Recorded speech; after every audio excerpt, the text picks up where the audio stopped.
స్వామి మీరు చెప్పుతున్నారు కదా, మేము దైవచింతన చేస్తున్నాము, మేము ధర్మాచరణ కలిగి ఉన్నాము, ధర్మాచరణ దైవచింతన చేస్తున్నాడు, రోగ నివారణ కలుగుతుందని అంటున్నారు, మాకు ఇవి చేస్తూనే ఉన్నాం స్వామి, ఈ రోగాలు పోతలేవు కదా అని మీకు వెంటనే మీ మనసులలో సందేహం పుట్టుకొస్తుంది. అది దానికి సమాధానం చెప్తున్నాను నేను చెప్పినట్టు ఆచరిస్తలేరు. ఎవరైతే ఆహారము తిన్న తరువాత, ఈరోజు మధ్యాహ్నం తింటున్నావు, ఉదయం తింటున్నారు, శ్రమ చేస్తున్నట్టు కర్మజీవులు పని చేస్తున్నారు, ఉదయం తింటున్నారు, మధ్యాహ్నము రాత్రి తింటున్నారు, 3 పూటలు తింటున్నారు. కానీ ఎన్ని పూటలు తిన్నా సరే ఉదయం తిన్నటువంటి ఆహారము, ఉదయంలో తిన్నటువంటి ఆహారము బహిర్భూమికి వెళ్ళిన తర్వాత కడుపు ఖాళీ అయిపోవాలి. ఏమి ఉండకుండా అంత ఖాళీ అయిన తర్వాత మీరు అన్నం తినండి, అప్పుడు మీకు రోగాలు రావు, ఔషధములు స్వీకరించవలసిన అవసరం లేదు. అది అభ్యాసం వల్ల మీకు ఆకలి అవుతుంది అంతే. కడుపులో ఇంకా సగం మలమూత్ర రూపంలో ఉంటుంది, ఇంకా తింటారు. అది గ్యాస్ ట్రబుల్ అంటూ నానా విధ రోగాలు, కాళ్ళ నొప్పులు, స్థూల దేహములు, నడవలేక నానా విధాలుగా మీరు అనుభవిస్తున్నారు. అందుకోసమే శాస్త్రములో ఏం చెప్పబడిందంటే, మీరు తిన్నటువంటి ఆహారము కడుపు ఖాళీ అయినంత వరకు మీరు ఏమి తినబోకండి. పూర్వకాలములో యందు ఉదయం పూట అంతా తినవాళ్ళే కారు, పనులు చేస్తూ జలపానము స్వీకరిస్తూ మధ్యాహ్నం పూట భోంచేసేవాళ్ళు. ఉదయం పనులు చేసుకొని అది ఇది చేసేసరికల్లా సరిపోయేది. మధ్యాహ్నం తింటూ మళ్ళా రాత్రిపూట తింటున్నప్పుడు శరీరంలో మనం తిన్నటువంటి ఆహారము జఠరాగ్ని వల్ల వెంటనే ఆహారం తక్కువగా ఉంటుంది, వెంటనే పక్వస్థితి కలిగించి అది వెంటనే శుద్ధి చేస్తుంది. మీరు ఆహారం అరగకముందే తింటూ ఉన్నప్పుడు అది అరగలేక, ఆ మిషన్కి శక్తి లేక, అది శరీరక పక్వస్థితి కలగక అది చెడిపోతూ, అది ఉండగానే మీ భ్రమ వల్ల 3 పూటలు నిర్ణయించుకున్నారు, ఆ సమయం కాగానే ఆకలి అవుతుంది. అది మనోభ్రమ మాత్రం, శారీరక భ్రమలు కానే కావు. శారీరకము మీకు ఎప్పుడు ఏ నియమం పెట్టుకుంటామో అప్పుడే ఆకలి అవుతుంది. మీరు నియమం పెట్టుకున్నారు, ఆ నియమానికి అదే సమయంలో ఆకలి అవుతుంది. మీరు నేను చెప్పినట్టు ఆచరించండి. మీరు ఉదయం పూట ఏమి తినకుండా, ఎందుకు తింటున్నారంటే, స్వామి మేము తింటున్నాము, ఆకలి అవుతుంది, మేము పనులు చేస్తుంటే చేసుకోండి, ఏడవాలంటే చేసుకోండి, తినండి, ఎవడొద్దంటున్నాడు? నేను చెప్తే వినకపోతే ఆ గతి శాస్త్రములు యందు చెప్పబడినటువంటి విషయం చెప్తున్నాను. ఎప్పుడైతే మధ్యాహ్నం స్వీకరించండి, రాత్రి తినండి, ఆ కడుపులో కొంచెం ఉంటుంది, జఠరాగ్ని ప్రజ్వలించి దాన్ని శుద్ధి చేసే శక్తి ఉంటుంది. ఉదయం జలపానం స్వీకరించండి, శరీరం తేలికుంటుంది. ఉదయం పూట తినకపోతే మధ్యాహ్నం వేళ నిద్రపోయే శక్తి ఉండదు, నిద్రపోవటానికి అవకాశం ఉండదు. ఉదయం టిఫిన్ చేస్తే మధ్యాహ్నం తినేసరికల్లా ఈ టిఫిన్ బరువు, అన్నం బరువు, తమో గుణం కలిగి టక్కన నిద్ర వస్తుంది. మధ్యాహ్నం వేళలో ఎప్పుడు నిద్రపోతారో శరీరం శుష్కిస్తుంది. మధ్యాహ్నం నిద్రపోవద్దని శాస్త్రాలు చెబుతున్నాయి. అతిగా ఎక్కువ అలసట కలిగినప్పుడు పనులు చేసినప్పుడు కొంచెం నిద్రపోవచ్చు, నేను కాదనను. విశ్రాంతి అవసరం శరీరానికి.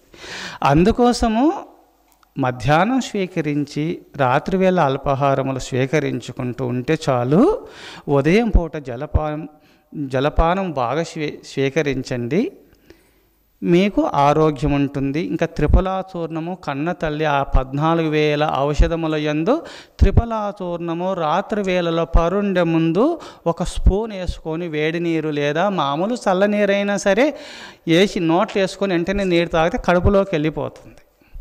అది దేహశుద్ధి, రక్తశుద్ధి కలిగిస్తుంది. మరల ఉదయమే మీరు జలధౌతి 2 లీటర్లు, చిన్నపిల్లలు 1 లీటర్ చాలు, పెద్దవారు 2 లీటర్లు, అనగా కడుపు నిండుతూ గొంతు వరకు వస్తుంది, ఫుల్ త్రాగేసేసి ఒళ్ళు సగం నీరు త్రాగగానే ఒళ్ళు బాగా ఊపి హృదయంలో ఉన్న నీరు కదులుతుంది.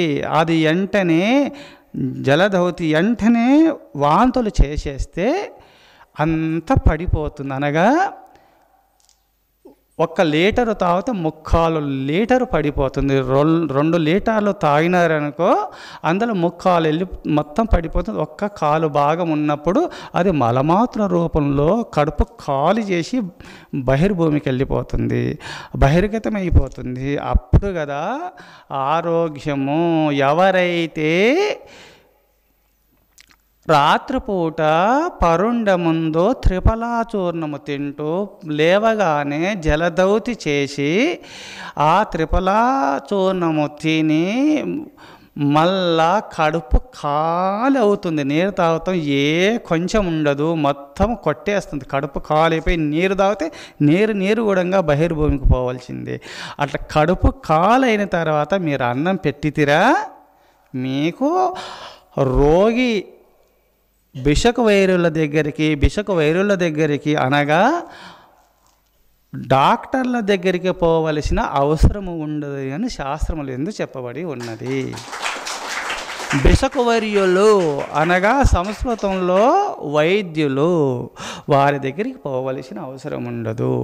అందుకోసమే ఇది 3 నెలలు ఈరోజు నేను చెప్పినాను కదా, రేపటి నుంచే స్టార్ట్ చేయండి. 3 నెలలు చేస్తున్నాను. అప్పుడే మాకు చెట్టు పెట్టగానే మొక్క వచ్చేసి పెద్దగా అయ్యి పూత పూసి పండ్లు కాయలే దానికో తొందరపడకుండా శరీర శుద్ధి కలగాలంటే చిన్నగా మీరు సాధన చేస్తే, మీరు ప్రాణాయామ యోగాభ్యాసాలు జపధ్యాన పారాయణలు చేసుకుంటుంటే చాలు ఆరోగ్యము బాగుంటుంది. శరీరము మీ చేతిలో ఉంటుంది. లేకపోతే శరీరము ఆ గతిలో వెళ్ళిపోతూనే ఉంటుంది. అది శరీరం మీ స్థితిలో ఉండదు, మీ చేతిలో ఉండదు. మీరు ఏడుస్తూ పోవలసిందే. ఆరోగ్యము బాగుండదు, అనారోగ్యంలోనే ఉండి మీరు పరితపిస్తూ ఉంటారు. అందుకోసమే మీరు ఆరోగ్యము బాగుండాలంటే ఈ నియమాలు పాటిస్తున్నటువంటి వారికి తప్పకుండా ఆరోగ్యం ఉంటుంది. అందుకోసమే శాస్త్రములు యందు చెప్పినటువంటి రహస్యమును మీకు నేను చెప్పినాను. తపోభిః క్షీణ పాపానాం శాంతానాం వీతరాగినాం ముముక్షూనాం అపేక్షోయం ఆత్మబోధో విధీయతే. ఆత్మబోధను పొందాలంటే శరీర మాధ్యం కలు ధర్మ సాధనం. శరీరం బాగున్నప్పుడే, రథము బాగుంటేనే కదా ఏ రణరంగంలో శత్రులను దులమాడగలుగుతాము. రథము విరిగిపోయిందా, రథము మనకు స్వాధీనం లేకపోతే, శరీరము మన స్వాధీనం లేకపోతే కాళ్ళ నొప్పుల ద్వారా ఆరోగ్యం సరిలేకపోతే కూర్చోలేము, ఆ పరమాత్మ చింతన చేసి కైవల్యాన్ని పొందలేము. అనగా మానసిక రూపేణ ఆ పరమాత్మ చింతన చేస్తూ కొంచెము ఆరోగ్యం బాగున్నందువల్ల, జపధ్యాన పారాయణలు బాగా చేసినందువల్ల యోగసిద్ధిని పొంది జీవన్ముక్తుడు కావడానికి అవకాశం ఉంటుంది.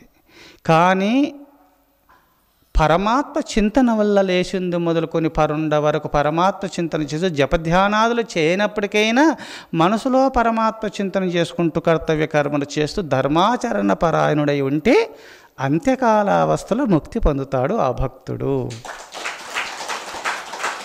ఆచరణ కలిగి జపధ్యానాదులు చేసి శరీరాన్ని వంచితివా, జీవన్ముక్తుడు అవుతాడు. శరీరాన్ని వంచకపోతే మనసును వంచితే చాలు. కొంచెం ఆ పరమాత్మ పాదపద్మలు ఎందుకు కొంచెం పెట్టుకొని కర్తవ్య కర్మలు చేసుకుంటే శరీరము అది వంగుతలేదు కావున, చిన్నప్పటి నుంచి అభ్యాసం చేయలేదు కావున మనసు ఆ భగవంతుని యొక్క పాదపద్మలు ఎందుకు పెట్టితే చాలు మోక్షము సిద్ధిస్తుంది. అది తపస్సు, అదొక విధమైన తపస్సు. తపోభిక్షీణ పాపానాం, ఈ విధంగా కూడా సమస్త పాపములు తొలగించుకొని కైవల్యాన్ని పొందటానికి అవకాశము ఉన్నది అని జగద్గురు శంకరాచార్య వారు చెప్పినటువంటి దివ్య సందేశం ఇది.